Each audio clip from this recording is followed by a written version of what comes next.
Halo, saya Messi Febriani dari Ilmu Komunikasi akan menjelaskan tentang media online.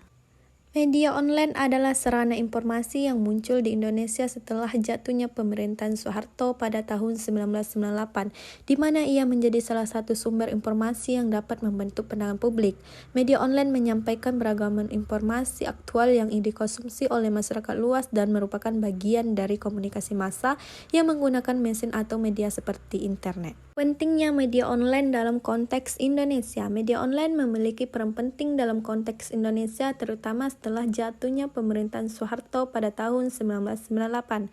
Media online menjadi salah satu sumber informasi yang dapat membentuk pandangan publik dan menyampaikan beragam informasi aktual yang dikonsumsi oleh masyarakat luas. Selain itu, media online juga menawarkan keunggulan seperti penyajian berita secara langsung, akses yang mudah, dan tidak adanya pengekangan dalam memberikan pendapat.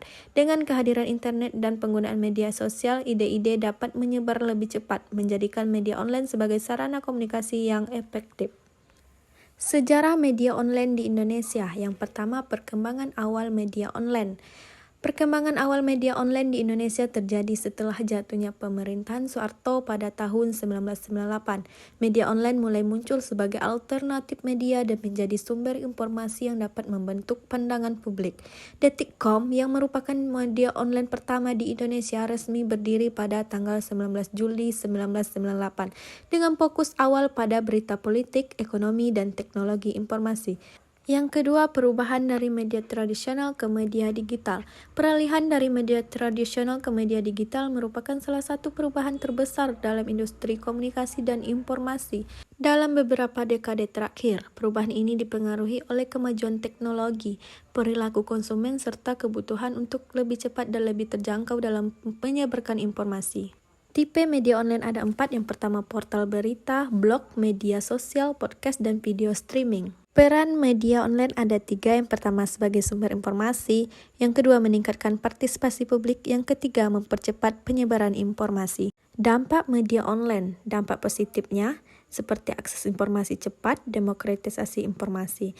Dampak negatifnya, penyebaran hoaks atau informasi yang tidak terverifikasi. Regulasi dan kebijakan media online sangat penting untuk memastikan bahwa platform digital beroperasi secara adil, transparan, dan bertanggung jawab. Namun, regulasi ini juga menghadapi tantangan besar mengingat sifat global dan dinamis dari internet. Tantangan yang dihadapi: keberagaman sumber informasi, masalah privasi dan keamanan data, perang melawan berita palsu. Contoh kasus media online. Yang pertama, analisis media online yang populer di Indonesia. Contoh kasus media online-nya adalah penyebaran berita mengenai vaksin palsu yang diberitakan oleh media Detik.com. Kasus ini mulai hangat diperbincangkan setelah terungkap pada pertengahan Juni 2016.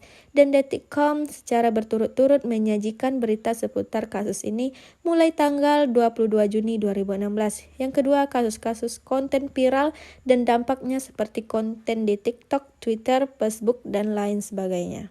Sekian presentasi dari saya ucapkan terima kasih. Sampai jumpa kembali.